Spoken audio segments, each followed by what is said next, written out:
Hi guys! Over the past few years, I have received a lot of messages from Nigerians and Nigerian travelers that have been refused boarding to Nigeria. So whether they've been in America, in Europe, but for some reason or another, the airline refused to allow them on the flight to Nigeria. I thought in this video that it would be useful to share some of those reasons so that you are better prepared for your trip to Nigeria. No one, absolutely no one, wants to commit like thousands of dollars, for a flight to Nigeria, because we know it can get that expensive in December, to have taken time off work only to be refused at the airport. When you're all excited about dirty December, then somebody just comes to just crush your dream. Like, I don't pray for that feeling for anyone, even my worst enemy. Before I get started, if you have ever been refused boarding on a flight that is en route to Nigeria, leave me a comment in the comment section below, just sharing your experience of exactly what happened, because I think it'll be great for other people to also learn from your experiences.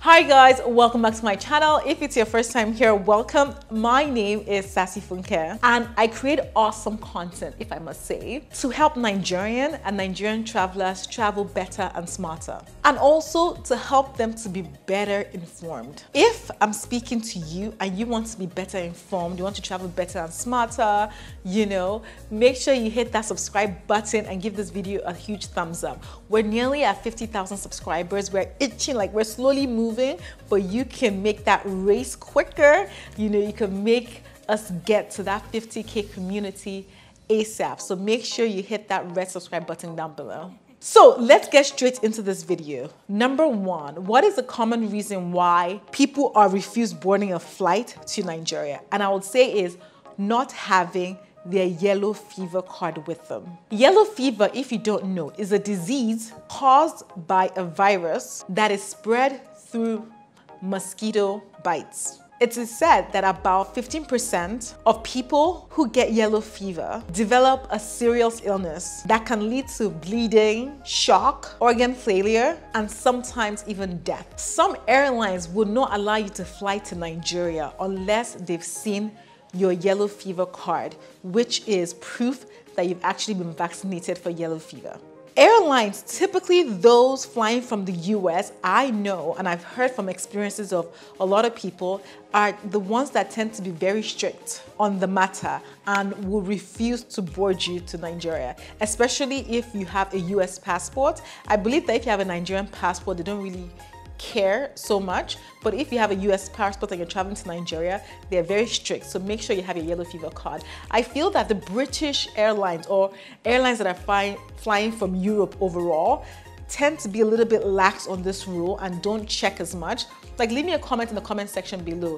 Let me know where you're traveling from and whether or not you were checked to have a yellow fever card or not. Number two, and a popular reason why some travelers are prevented by airlines to board a flight to Nigeria is because they do not have a transit visa for their connecting city. So most travelers that actually travel to Nigeria are not traveling on direct flights, which means that they are connecting via another city to get before they can then travel to Nigeria.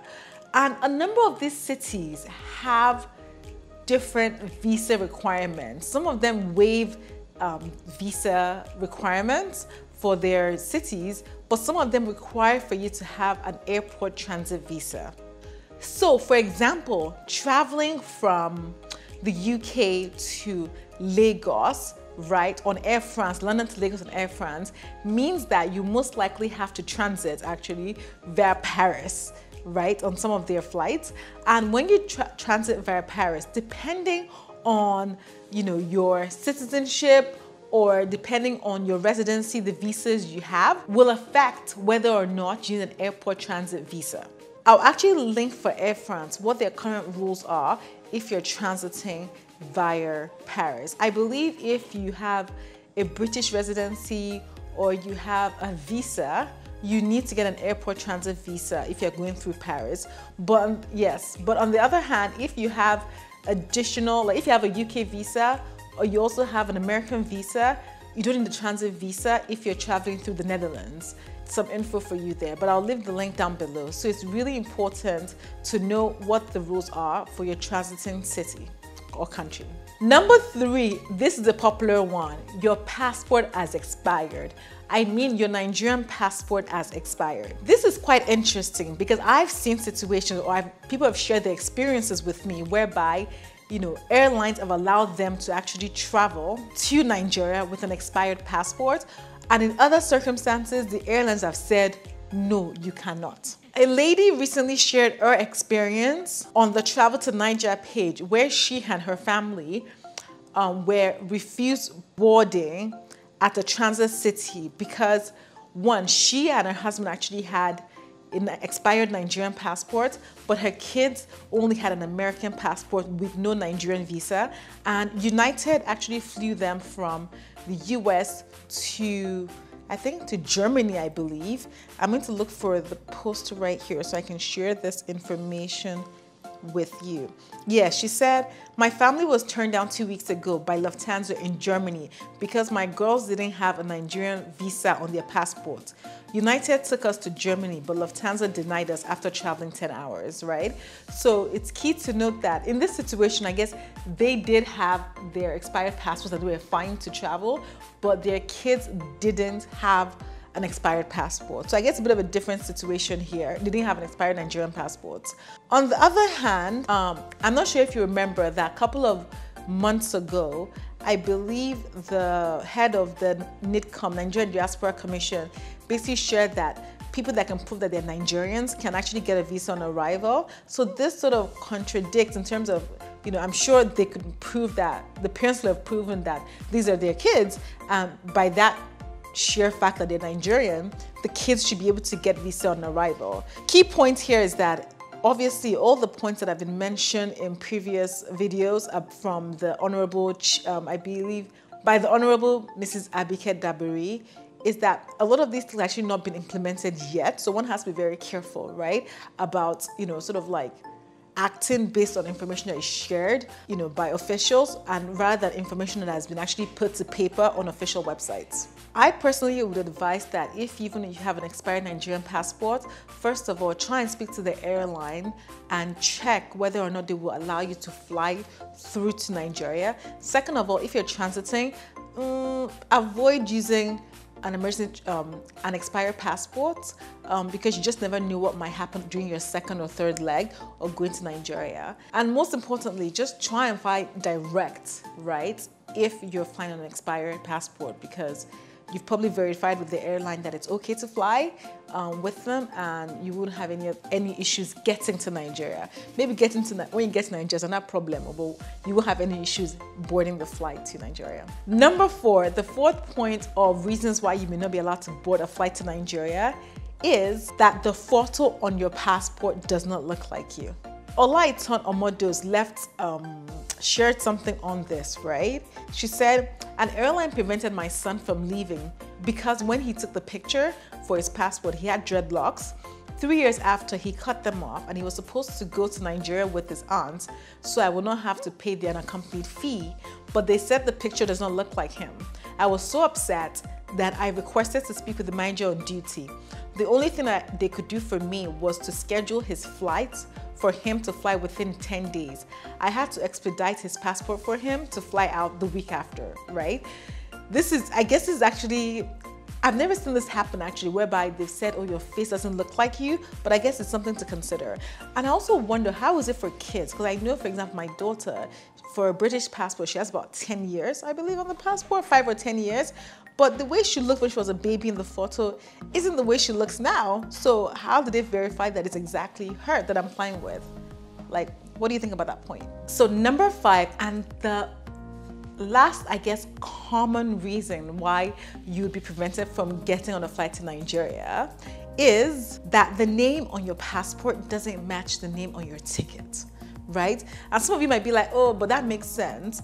But wait a minute, there's circumstances whereby there might be a mismatch, and it's understanding that there is a mismatch. I'm going to share with you an experience by one of the amazing members of the TravelToNaija community. Her name is Nanalisha79, and she said she shares this experience. I was traveling to Nigeria from London with Air France, and they said that my British passport and my Nigerian passport had two different surnames. I had shown them my Nigerian passport. That was what I was using to exit the UK. And then they said the names on the ticket is different. So I showed them my British passport, told them one was my maiden and the other was my marital. They said they would need to see my original marriage certificate. So I offered them the copy I had on my phone. They said no. They wanted the physical original one. That's how they didn't let me board. Unfortunately, at the time, Arik was still flying that route. So I got on Arik after over 12 hours of waiting in the airport. I didn't have a place to stay in London as I was residing in the Midlands. Arik had no issues and I flew safely to Nigeria. This was years ago. Yes, this is really, I think this situational scenario is actually a very possible scenario for many people. A lot of people, when they get married, are constantly transitioning their names, and it takes time to sort of like update their surnames on their passports. And it's, one of the names match, like a British passport name matched with a ticket, it matched too. But I guess the point or the lesson is that it's good to have, in those circumstances, your marriage certificate with you as a copy, which is not something you typically carry. But I guess if you're still transitioning names, it's best to do that just for your safety, right? Yes, guys, that is what I have to share with regard to the common reasons why an airline would not let you board a flight to Nigeria. I would love to hear your stories, your experiences of when maybe you've not been allowed to board a flight to Lagos, Nigeria, or to Nigeria, any city in Nigeria, or you've nearly not been allowed. Like, what happened? What happened? What did you do? How did you resolve it? Like, I would love to hear your experiences below. And if you've never had any of these experiences before, I really hope the video has been really informative and has really helped you to help sort of navigate those potential situations if it ever arises in your future, in your life. And I really hope this video has been super useful. Thank you so much for your support as always. Thank you for watching my videos. I appreciate the love and support. If you're new, please hit that subscribe button. And if you made it up to this point, I want to hear that, sassy. I just want to hear sassy. Like, leave it in the comment section. I'll be looking out for you guys so that I can engage with you. Thank you once again, and I will see you on my next video. Bye.